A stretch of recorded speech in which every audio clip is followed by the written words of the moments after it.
गाड़ी के साथ करे नहीं के जा चिरकुट को मोड़ोगा खाए देता बाद में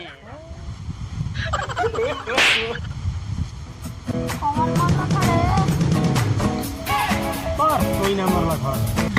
तारा के मारत लो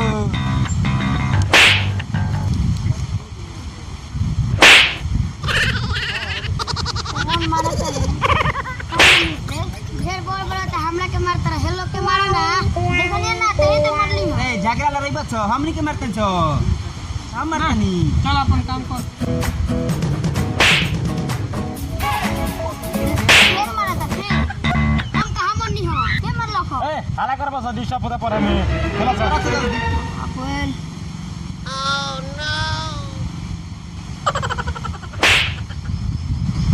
करे भेटारी के हमरा के सिखावत रे हमरा का मारत रे हम नहीं हो और मर लगा रे? तनी पवन ना इहे मरलक इहे मरलक ना ना इहे मरला खा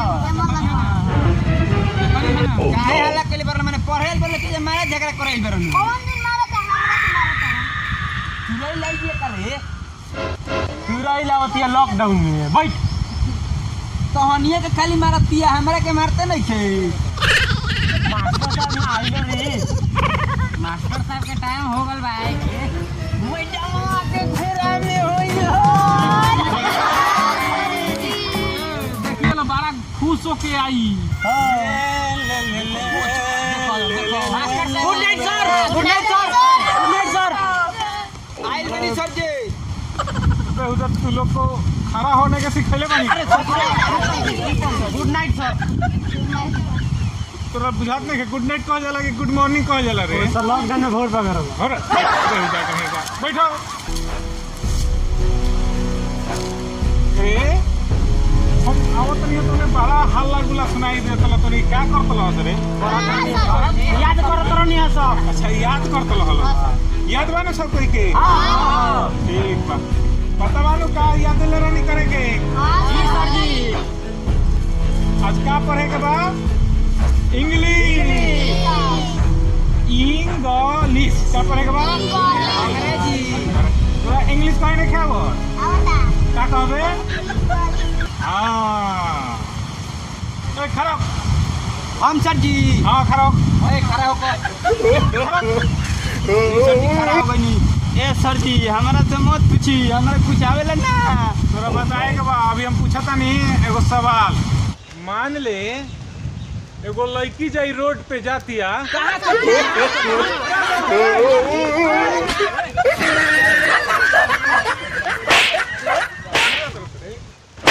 कहानी है सर जी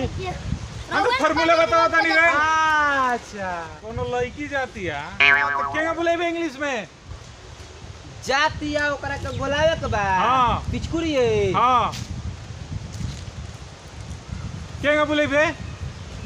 सर जी याद पड़ल बा गोल मार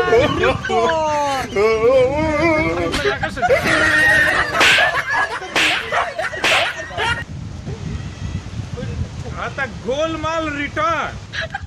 बेहुदा ते खाली मोबाइले में लागल बाड़ी रे हाँ सर जी आज हम सब कोई से पूछनी है तोरे याद बनू हाँ का अभी काथी की पढ़ाई चलता हाँ अभी काथी का पढ़ाई चलता लॉकडाउन सर जी बेहुदा लॉकडाउन चलता तो बुझाला ना रे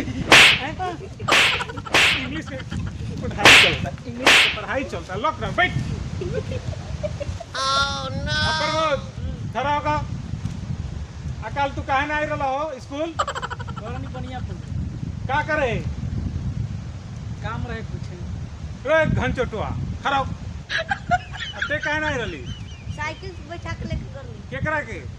मर दिया ओई हतक पर आदमी के तो बैठा के लेके चल गेली तक स्कूल काहे ना बैठ बैठ जल्दी ए खड़ा हां सर जी कल स्कूल काहे ना आई रही रे सर जी हम कैसे तो बढ़िया पुल करनी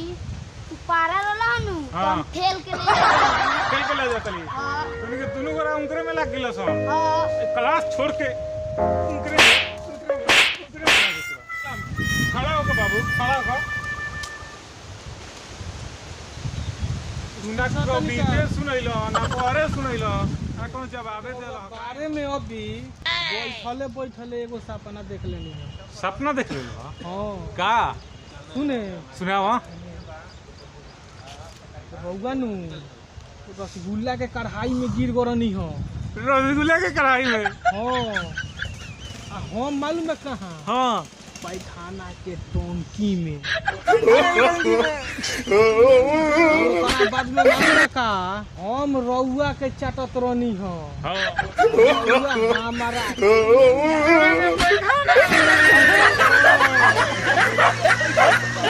कैसे सपने सुना दिला रे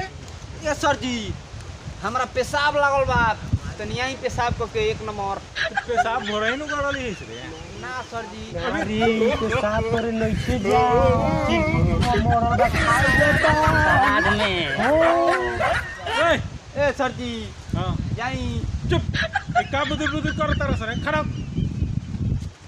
का बुदुर करतली बोल जल्दी सर जी पेशाब करे नइखे जात कहां जाता फिर चिरकुट बाबा मर गए बरन खाए जाता।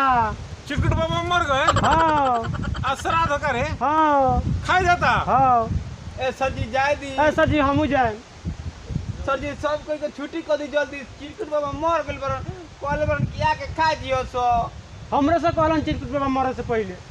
तोर से कलर रहला हाँ कि हमरा श्राद्ध में आके खइया सो जी सर जी हम झूठ नहीं के बोल तो पूछ ली ए सर जी हमरा कॉल रहलो कि हमरा के आइयो से खाए उनकरा के ना रे पूरी पूरी खाबो सम कि चिरकुट बाबा के बस ना सर जी चिरकुट बाबा परसौए मरल बा उनकर श्राद्ध बा उहे खाए जाए को हाँ सर जी हमरे से कहले कहलन चिरकुट बाबा। सर जी हमरा से कहलो अरे बेहुदा उ परसों मुंह गल बता तोरा से काल कैसे कलक रे चिरकुट बाबा हाँ सर जी परसों उहे नु परसों। हां ए सर जी जाई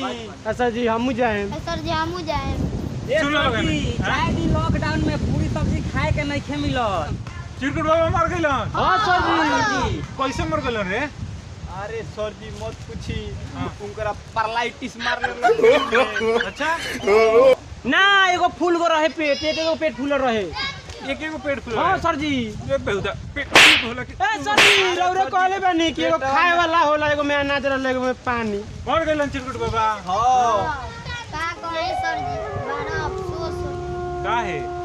मर गले इतना बढ़िया आदमी रहलन हमके चुरुआ से दूध पियावत रहलन ए नाऊ हसावत रहलन हो नाऊ हसावत रहलन दोनों ओर हंसावत लो हां ओही सने मर गइलन एक ही ओर हंसई तो उनको जिंदगी हंसते जाई हां है ना अरे सर जी मत पूछी झगड़ो लड़ा ए सर जी हम देखनी हंसते गइलन अच्छा आदमी रहलन हेगा पहले रहलन सर जी। हैं अकेले रह हाँ अच्छा हाँ ठीक बात तो मन धारण कर लोगिन तो 1 मिनट खातिर रे पूरी मुंह के तो दही महकता ए चिपचा रे गधा हाथ तोनी के मन धारण बाकी सलाद महकता जलेबी महकता रे हो गल सर जी खोली आँख। रे सर जी आँख खोली सर जी आँख खोली। खोलो सन खोली हाँ जी जाइए सर जी। चल दे बोल हाँ सर जी अरे कहम तो चल दे बोल हाँ सर जी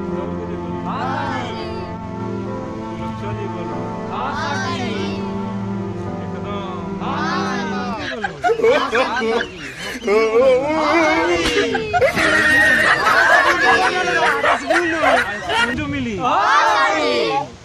लेकिन सलाद ना हुई बाटे बुनियो बा हमरो के ले चलो सन